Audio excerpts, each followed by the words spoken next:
we unlock it, humans can re-experience the past, change the future, become our brain capacity. The rest is off limits. Film dimulai dengan diperlihatkan seorang pemuda bernama Sang Yu. Sang Yu adalah penulis naskah yang bisa dibilang kurang sukses dan bahkan terlihat seperti gelandangan. Saat menulis naskah konsentrasinya sering terganggu karena dia sering mengalami mimpi buruk sehingga dia tidak bisa menyelesaikan tulisannya. Mimpi buruknya menjadi semakin parah sehingga dia tidak bisa membedakan mana yang mimpi dan mana yang realita.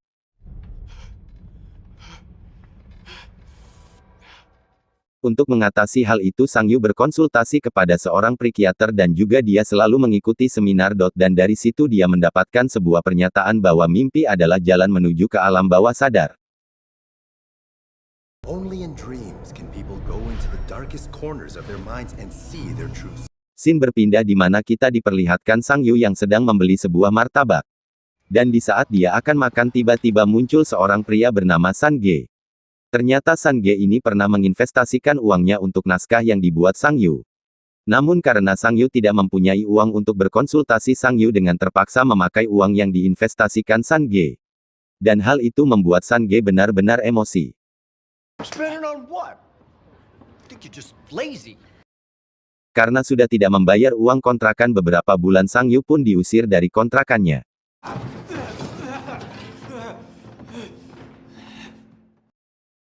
Karena sudah tidak memiliki tempat tinggal, Sang Yu pun terpaksa melanjutkan menulis naskahnya dengan duduk di sebuah kafe.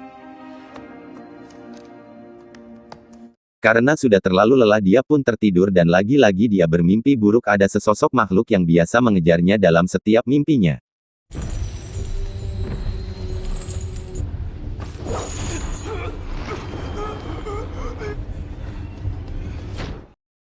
Saat bangun, laptopnya pun sudah hilang entah dicuri oleh siapa, dan di titik ini, dia merasa sangat frustasi dan ingin mengakhiri hidupnya. Tetapi berhasil dicegah oleh penjual martabak yang biasa dia beli. Sang Yu pun bercerita dengan kakek penjual martabak itu, dia bercerita tentang penderitaannya yang selalu mengalami mimpi-mimpi buruk. Sang kakek pun memberi saran, ketika Sang Yu bermimpi buruk, cobalah untuk bangun dan berkata pada diri sendiri, "Aku hanya bermimpi." Dan dari situ pun mereka tertawa bersama.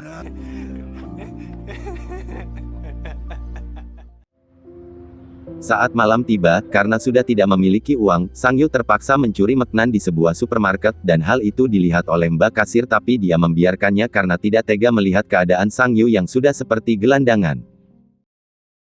Saat sedang makan tiba-tiba muncul seorang perempuan bernama Hua Er. Hua Er ini adalah perempuan yang pernah disukai Sang Yu saat masih sekolah. Let's go get something to eat.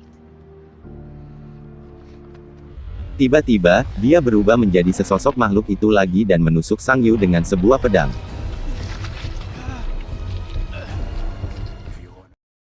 Sang Yu pun teringat dengan saran si kakek dengan mengatakan aku hanya bermimpi. Dan tiba-tiba makhluk itu pun menghilang. Dan yang sangat membingungkan adalah Mbak kasir yang tadi, bisa melihat saat Sang Yu diangkat dan dilemparkan oleh makhluk itu. Sehingga bisa kita simpulkan bahwa mimpi yang dia alami selama ini bukan hanya sekedar mimpi. Saat dia terbangun, pedang yang ada di dalam mimpinya tadi, ternyata bisa ikut terbawa ke dunia nyata.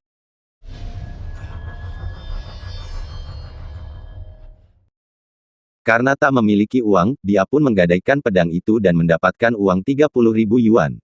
Kalau dirupiahkan ya sekitar 40 jutaan. 30,000 yuan, alright? Dia pun memakai uang itu untuk membeli sebuah laptop dan juga menyewa apartemen yang cukup mewah.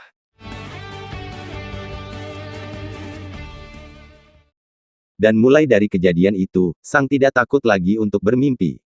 Bahkan, dia mulai mengkonsumsi obat tidur agar dia bisa tidur lebih cepat. Di dalam mimpinya kali ini, si makhluk menyeramkan itu membawa sebuah kapak emas yang digunakan untuk membunuh Sang Yu. Namun karena Sang Yu sudah mengetahui teknik itu, dia pun memegang kapak itu dan berkata, "Aku bermimpi."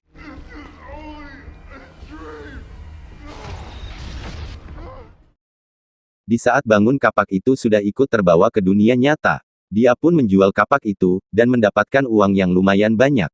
Dan kini terlihat Sang sedang menikmati uangnya dengan membeli beberapa baju mahal dan pergi ke sebuah klub malam.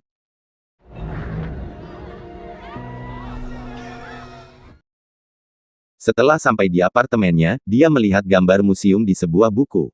Dan pada saat tidur, dia bermimpi sudah berada di museum yang dia lihat di buku tadi. Namun sialnya, makhluk itu kembali muncul dan langsung menghabisi Sang Yu dengan sebuah senjata. Dan Sang Yu tidak berhasil memegang satu pun barang desna. Di saat bangun, dia langsung meminum obat tidur untuk melanjutkan mimpinya. Dan akhirnya dia pun mendapatkan barang antik yang dibawa dari mimpinya.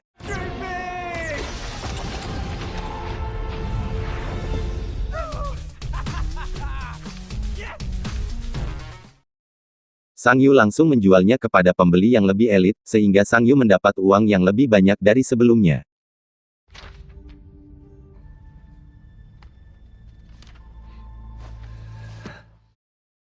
Sang Yu kembali bertemu dengan San Ge, yang berniat menagih hutangnya. Dan dia pun sangat terkejut dengan perubahan yang terjadi pada Sang Yu. Dia pun memutuskan untuk ikut bekerja dengannya.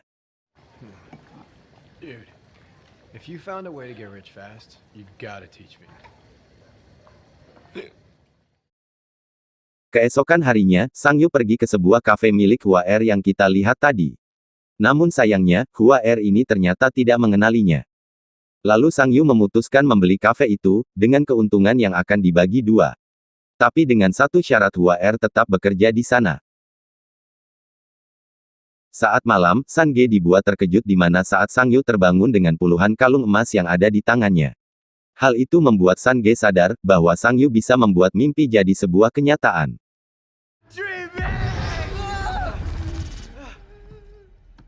Dude, did you get crazy superpower somehow? Huh?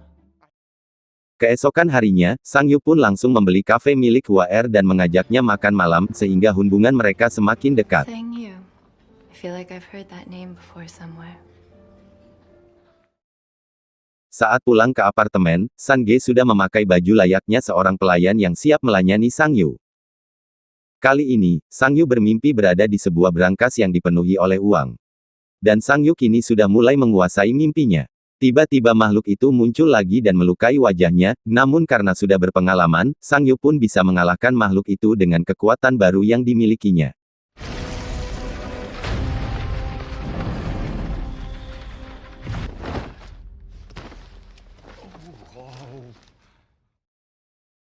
Untuk menyenangkan Hua Er, Sang Yu pun menyuruh si San Ge untuk membayar beberapa orang agar datang ke kafe milik Hua Er.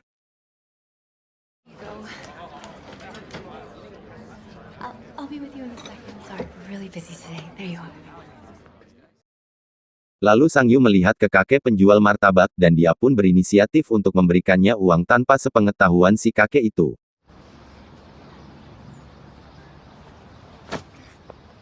Sang Yu pun semakin menggila, di mana dia bermimpi sedang mengendarai mobil sport dan membawanya ke dunia nyata, dan hal itu membuat San Ge terkaget-kaget.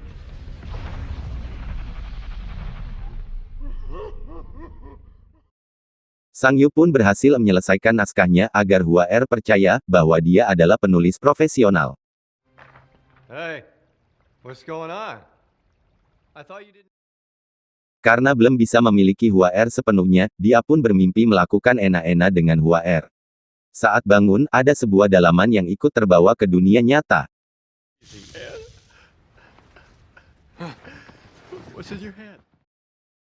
Tulisannya sudah hampir selesai, karena dibuat berdasarkan mimpinya selama ini. Dia pun meminta San Ge untuk bertemu seorang produser film terkenal dan meminta dia membuatkan film sesuai naskah yang ditulisnya, dan yang akan membiayai film tersebut adalah Sang Yu sendiri. But he wants it done right. That means big stars for the romantic leads. San? 100 million.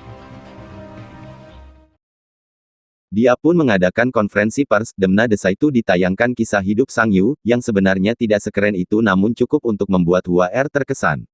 Since then, he's traveled the world, collecting thousands of stories and honing his voice, all his work, and refused to participate in media coverage. Setelah mimpi-mimpi biasa yang dilaluinya, kini dia bermimpi berada di sebuah goa harta karun yang dipenuhi dengan emas, Demna makhluk itu kini tidak mengejarnya. Dan Sang Yu melihat sebuah sabuk emas yang dipakai oleh makhluk tersebut, dia pun tertarik dengan itu dan langsung mengambilnya.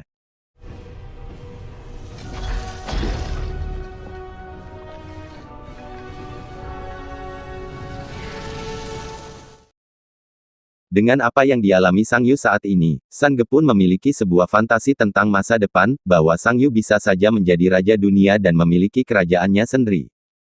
Karena dengan harta yang tak terbatas, Sang Yu bisa membantu orang miskin di seluruh bumi ini. Fight all the starving and homeless people we can find. I'm talking refugees, pirates, every shelter, education, all free, and we can build more buildings in every country. Setelah itu, scene berpindah di mana kita diperlihatkan bekas luka yang mulai bermunculan dari bekas pertarungannya dengan makhluk yang ada di dalam mimpinya.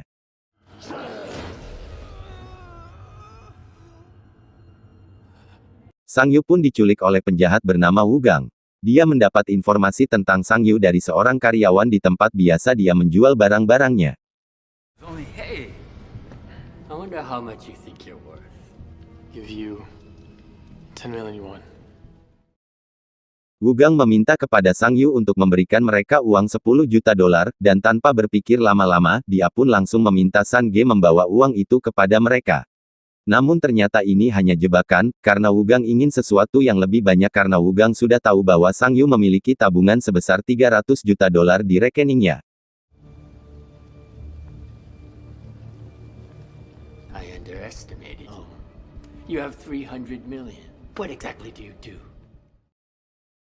Karena masih penasaran apa saja yang dimiliki Sang Yu, Wu Gang pun membawa mereka berdua ke apartemen milik Sang Yu, dimana ternyata di sana ada sebuah ruangan rahasia yang isinya dipenuhi dengan barang-barang antik yang diambil dari dalam mimpinya.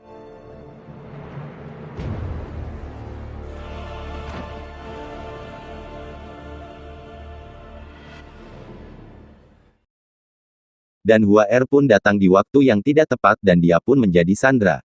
Dan tentunya akan menjadi beban untuk si Sang Yu. I'll snap your neck. Are you there, Sang Yu? Are you okay? Melihat ini sudah keterlaluan, anak buahnya mulai protes, dan sialnya dia malah dihajar sama si Wu Gang. Melihat ada kesempatan, Sang Yu, San Ge dan Hua Er langsung bergegas melarikan diri, tapi naas San Ge pun harus koit di tangan Wu Gang, dan juga Hua Er dibuat pingsan oleh Wu Gang. Dan si Sang Yu dihajar habis-habisan sama anak buahnya si Wu Gang hingga pingsan.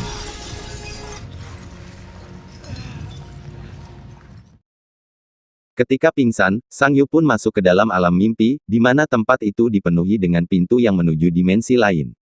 Saat dia melihat Hua Er dari sebuah pintu dimensi, tiba-tiba dia pun berubah menjadi sesosok makhluk yang biasa berada di dalam mimpinya.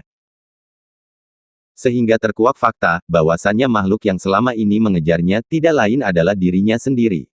Atau lebih tepatnya sosok tergelapnya dalam dirinya sendiri.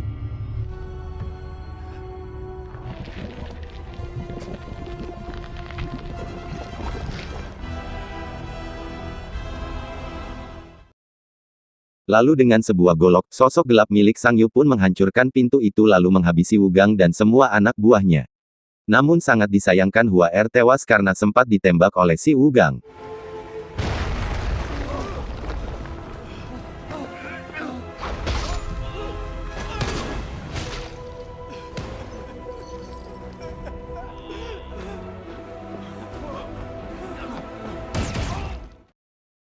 Setelah semuanya koit, sosok gelap Sang Yu pun megampiri tubuh asli Sang Yu. Saat dia akan membunuhnya, Sang Yu dengan sedikit tenaga yang tersisa berkata, "Aku hanya bermimpi." Dan saat itu juga, semua barang yang berasal dari alam mimpi ikut lenyap.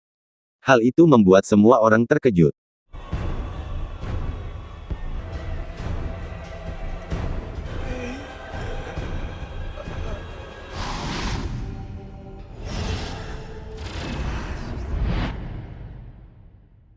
Dan ternyata semua yang kita lihat tadi, hanyalah sebuah mimpi saat Sang Yu tertidur di sebuah supermarket. Tak lama, muncul Hua Er dan mengajaknya pergi ke rumahnya. Setelah makan, mereka mengobrol panjang lebar dan Hua Er pun mengajak Sang Yu untuk bekerja di kafe miliknya karena dia merasa iba melihat kondisi Sang Yu yang seperti itu. You better eat up. But if it's something you want, you can work in my cafe. Ketika semua sudah berjalan normal, dan kondisi hidupnya sudah agak membaik, Sang Yu pun melihat si kakek dan menghampirinya dan membeli sebuah martabak. Dan tiba-tiba, kakek mengembalikan sebuah kantong yang berisi uang yang pernah diberikan Sang Yu pada si kakek. Dan si kakek berkata dimana Sang Yu sudah menukar hidupnya dengan uang, sehingga kakek tidak bisa menerima uang tersebut. I know what you traded for that money. I can't accept it. Kakek pun melihatkan bekas luka yang ada di perutnya, kemudian mengatakan bahwa si kakek juga pernah mengalami apa yang dialami Sang Yu, namun si kakek lebih cepat sadar dan memilih untuk hidup normal dan sederhana.